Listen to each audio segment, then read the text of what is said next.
May God have mercy on European reason if Jewish reason is removed from it.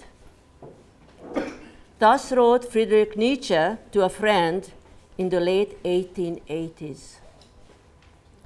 And in this essay concerning the Jews, if the statistics are right, the Jews constitute but 1% of the human race. Properly, the Jew ought hardly be heard of, but he's heard of, has always been heard of. His contribution to the world's list of great names in literature, science, art, music, finance, medicine, and abstruse learning are also way out of the proportion of the weakness of his numbers. He has made a marvelous fight in the world in all ages. He has done it with hands tied behind him. And his commercial importance is extravagantly out of proportion to the smallness of his bulk. Mark Twain, for Harper's Bazaar magazine, September 1887. So then, perhaps these are our real problems with the world and the crucifixion. Since the day back in January when I received an invitation to open this conference, I tried to figure out why me? Why this great honor? First then, to Dr. Michael Burchard, director of the Konrad Adenhuer Stiftung in Israel, thank you for inviting me. To Catherine Hirschwitz and Ido Rosenblum, thanks for everything, the arrangements, the patience, and the care. To Asaf Gamzu and the Israeli Cartoon Museum, thanks for thinking about me. Originally, the subject of this conference was just rising anti-Semitism in Europe. The tragic assassinations in Paris had brought it to a new level, a greater urgency, and a small addition to the title: Anti-Semitism and the Hatred of the Other in Caricatures. So why me? I won't give you political angles, numbers, percentages, what it means to be a caricaturist, a cartoonist, a filmmaker, and put your very life online, knowing that you can become a target. I see the distinguished guests coming after me are better informed on those subjects. From me, it will be very personal. I come with memories. The loss is great. We mourn them all. We are all related. But also, I mourn the death of respect and tolerance. In an isolated country, I grew up with great curiosity and hunger for the foreign, the unfamiliar, the so-called other. It never occurred to me to disrespect it or expect it to change, or that anyone would want me to change. Beauty was in the difference. But I too was other. And I found this out on so many ways. Communism managed to repress religion. Everybody would be the same, equal, and I believed it. But in school, when an eraser disappeared in class, they whispered, "You know, Jews steal." They looked at me. I was the only Jew in the whole school. I learned to watch out. I paid attention. There were rumors that Hitler did not finish his work. Give us 24 hours and we will finish it. This from the streets of Budapest. My parents told me that after the war, every Jew alive was a walking miracle. Well, that sort of felt elevating at the time. My mother, who can get lost around my apartment and refuses to consult even a subway map, in 1944, she found her way around the hostile Hungarian countryside, and with wit and bravery, she managed to save our lives. After the war, those walking miracles of Jews started to rise again and achieve. In the arts, in management, sciences, many fields. My mother was afraid. Why? Why do Jews must strive and to be on the top and stick out and be envied and hated? At home, we whispered, the walls have ears. Such a world we lived in. Now she's afraid for my safety. When I showed her the first book, the roughs of my first book, she just asked me not ever to reveal our real names and address in Hungary. You never know. Someone would take offense, trace us, and get us. I told her that anybody who would care is either too old or dead. It did not work for her. These days, her fears seem less ridiculous. Why should we not worry? On April 3rd, the walls and spires of the magnificent medieval cathedral St. Stephansson on Stephanplatz echoed a familiar call. Ubij, ubij, Židové. Kill the Jews. This time in Bosnian. These gentle folks arrived to Vienna for an evening of soccer game and had a free afternoon. So they figured they might as well do something useful. They knew that nothing bad would happen to them on Stephanplatz while shouting to kill the Jews. Why? Just a suggestion. Austrian police is investigating. In 1956, when Hungary rose up in rebellion against the Russian rule, Budapest exploded. Again, we heard rumors. Some called out, "Let's get the Jews." Our beloved city still did not want us. It was time to leave. In a short comic, I recreated those fearful days of the uprising and the great relief we Jews felt when the Russians returned. In 2002, this story was published in Hungarian translation, and young bloggers responded with great anger. Sure, the Jews wanted communism. Communism is the fault of the Jews. My esteemed publisher in Budapest tried to explain to these young people about the fear we lived in, of what might happen to us, to tell them about the 800,000 Jews in the 1940s Hungary, of whom 144,000 survived. With the fall of communism, by the way, my first thought was then, what are they going to do with all that red fabric? So, with the fall of communism, Jewish life is having a renaissance in Budapest. Cultural centers, festivals, kosher Israeli-style restaurants, but also, there's a voice in the parliament to count the Jews now, as they may become too many, too powerful, an enemy inside, loyal only to Israel. Now, where did we hear this before? I created my first graphic novel to tell the story of our escape and life in hiding during the year 1944 to 1945. But the last thing I wanted to do was to become the Holocaust lady going around schools and synagogues talking about the book. I did not think the term Holocaust survivor described someone like me. I was taken aback by the great interest in my book. Finally, I had to take responsibility for what I created. Perhaps that's why I was invited.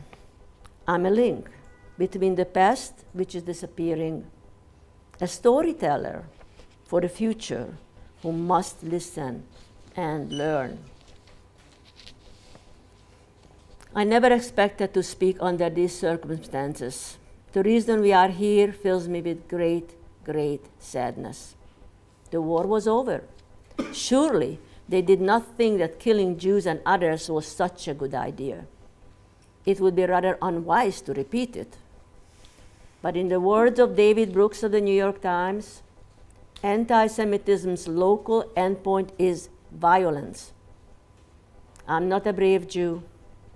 When the wall came down, the very fact of a Germany unified filled me with dread.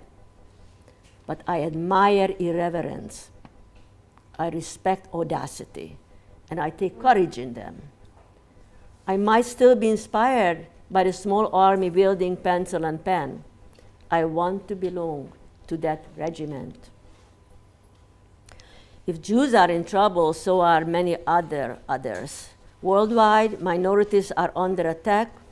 Freedom of religion, living with one's belief or one's natural physical inclination is under great threat. Christians are attacked in Syria, Egypt, China, and Burma. In Pakistan, Muslims and Christians are in danger, and in Sri Lanka, Buddhist nationalist groups destroy mosques and churches. Shia against Sunni, Sunni against Shia, all against the Baha'is. Zoroastrians and Christians are arrested in Iran. Falun Gong, ethnic Uyghurs, you can go on and on. There is no reasoning or dialogue with the true believers. In Myanmar, 3 men were sentenced for depicting Buddha wearing a headset. Well, why not? What do we know? I dare to think that Buddha would have loved to have a headset. That peaceful, somnolent expression, long ears, just invite the little wires hanging, and that smile, beautiful, just like the kids on the subway. And let's just guess that Jesus would have liked one, taking that long walk in the wilderness to meet Satan. And Moses, wandering out there all alone, surely would have loved to have one. And just imagine Muhammad. But no, I won't go that far. After all, much of what is written and believed and repeated about those late greats mostly are imagined, mostly wishful thinking. But imagination and inspiration, we could be punished for that. Blasphemy. And still, we must go on, for we are artists and we can't help ourselves. One saintly mayor of our fair city, New York, wished to close the Brooklyn Museum because he did not like a painting. It was blasphemous. He failed. Good old feisty, hard-knuckled Brooklyn overruled him. Museum stayed open, painting stayed on the wall. Like most people in the US, I was not aware of Charlie Hebdo cartoons until that tragic day. And this is also true, at least for New York, that we don't see anti-Semitic cartoons. I only know the hurtful caricatures about Jews from the period before World War II. So, finding at present the ongoing anti-Jewish and anti-Israel cartoons by Argentine artist Carlos Latuf, I had to face the fact that we lived in a bubble. Do they hurt? You bet they do.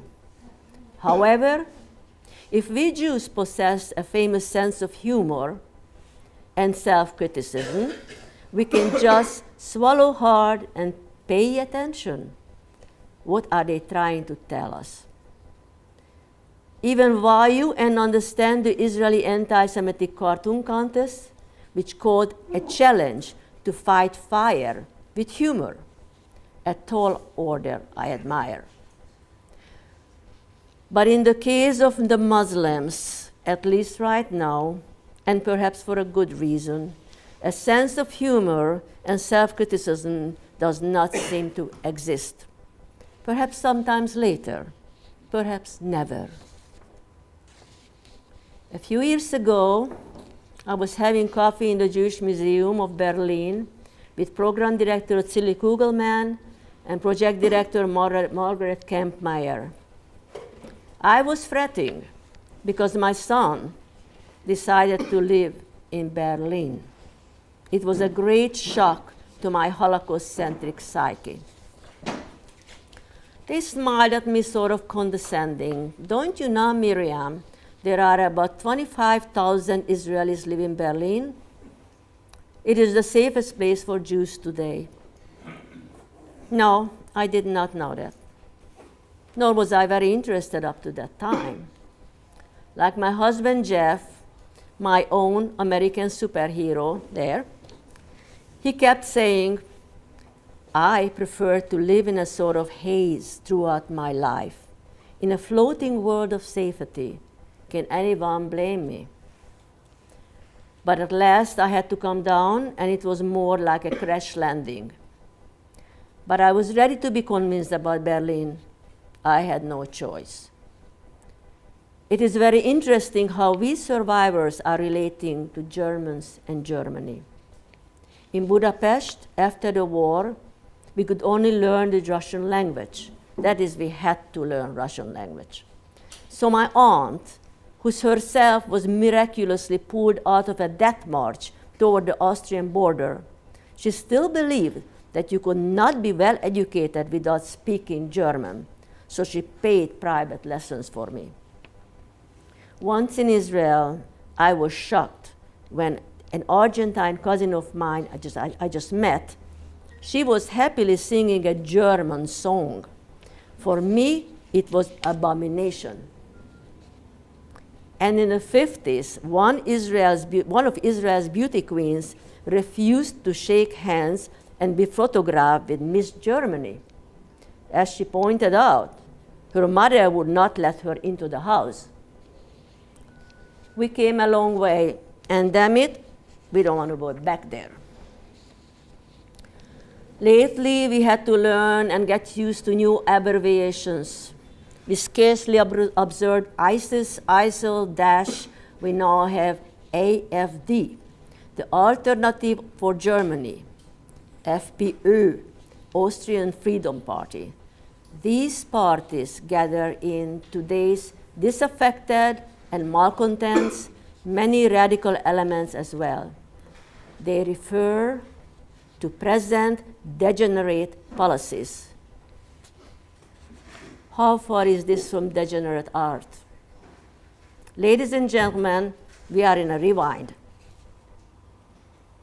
And now, here comes Pegida, patriotic Europeans against the Islamization of the West. Not only anti-Islamic, but generally xenophobic as well.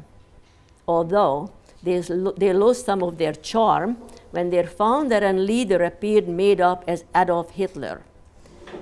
And referring to the Ku Klux Klan, he gave out this health advice: 3 Ks a day, keep minorities away. How do these things find each other? A perfect match. Fortunately, counter-protests are growing. After a deadly 1980 attack on a Paris synagogue, then French Prime Minister Raymond Barre came out with a perhaps unguarded statement that the attack sought to target Jews who were in this synagogue and struck innocent Frenchmen who were crossing the Rue Copernic. Yes, we are guilty of just having been born a Jew.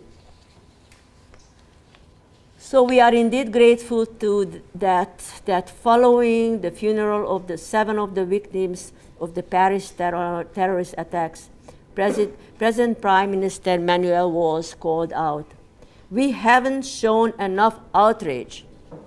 Then, quote, a friend shorn of his Jewish community would no longer be friends. In Sweden, during a party, a slightly inebriated gentleman stepped up to my son and boldly wished him, "Have a happy Holocaust." It was quite personal. In the words of Rabbi Jonathan Sachs, it is unthinkable and unacceptable that anti-Semitism has returned within living memory of the Holocaust. So it means a great deal that we gathered here today and send out the message. We must fight. Finally, may I quote Rahm Emanuel, the former chief of staff of Barack Obama. A crisis is a terrible thing to waste. In 2008, 7 to 10 graders in Germany first learned about the Holocaust in school with the help of a graphic novel titled The Search. Sponsored by Anna Frank House with a team of experts with versions in Dutch, German, Hungarian, and English, it was drawn in the beloved style of Hergé's Tintin by Dutch artist Eric Howell. The story is about two families during the rounding up of the Jews in Berlin and the descendants of those families in the present time. The teacher is asking the students to make choices. What would they have done if faced with certain situations in the story? This helps to bring the enormity of the subject to a personal level, a most important step in the right direction. Education, art, education through art, a good thing. It is a pale fire which must be tended to, a fire that can warm us all so that we won't have to burn up again in a firestorm. Thank you.